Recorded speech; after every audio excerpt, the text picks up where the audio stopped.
Mercedes has done it again. First they introduced DAS in 2020, a very clever invention that allowed the driver to push and pull on the steering column to change the positioning of the tyres to improve grip, and now in 2022 they have come up with another crazy design that has got rivals worried. Basically, their W13 has no side pods, and in this video we're going to be discussing it, so let's get into it.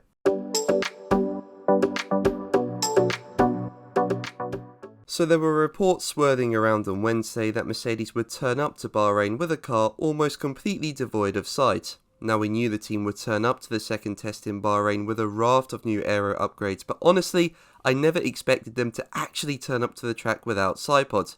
But here we are, and as you can see from the photo, there is virtually nothing there. The W13 has basically been slimmed out. You can see Mercedes haven't got rid of the sidepod fully, but basically 98% of it is gone, with the car using a vertical intake to help it be as slim and tiny as possible. So in a nutshell, you can see a slight hint of a sidepod, but really it looks like Mercedes has done their best to do away with it. It's so different to their car in Barcelona, which used square intakes and a much fatter sidepod design. Now sidepods have been a big talking point in 2022 so far for all teams. But what are they? Well, firstly, they guide air inside F1 cars to provide cooling for the engine, but they are also designed to ensure the best airflow to the rear of the car and help maximise the ground effect, which is much more important this year than in previous years given the new rule changes. So they are clearly a very important part of the car. So why has Mercedes decided it doesn't need them? Well, according to Corriere del Sport, the sidepodless design has shown impressive simulator performances,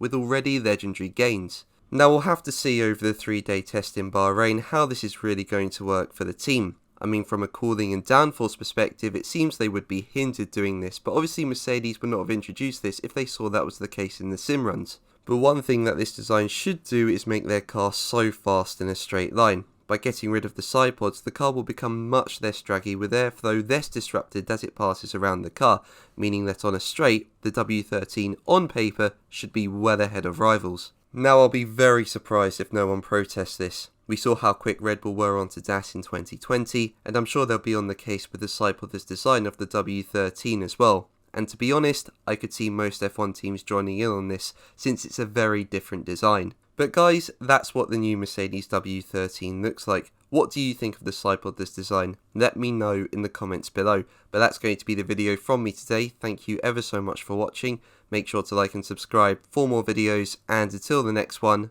take care